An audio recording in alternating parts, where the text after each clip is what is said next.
Thank you, President Ford. This is an exciting day. We are so thankful for our companies for being here, taking time out of busy schedules to come and help us recognize our students. We are appreciative of parents and family members and friends being here as well.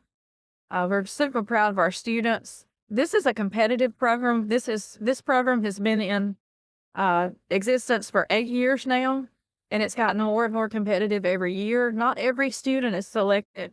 So students, be proud of yourselves and this wonderful opportunity that's being placed before you. And parents, I hope you're proud as well.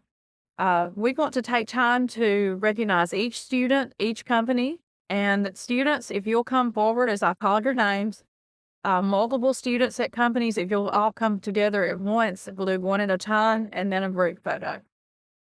And as you come forward, we'll sign at the table and then take a photo.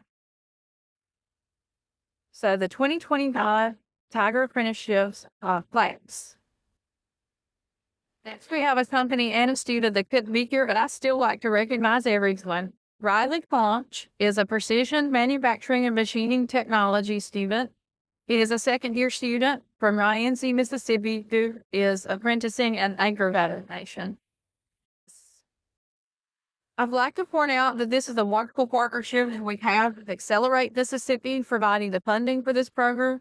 Also with Three Rivers Planning and Development District, they help us with this program as well. We couldn't do the program without Accelerate and Three Rivers helping us along the way. It's a great opportunity. Again, we're in our 8th year. We're just super proud of our students. We're especially thankful for our companies for investing in Northeast, our programs, and our students.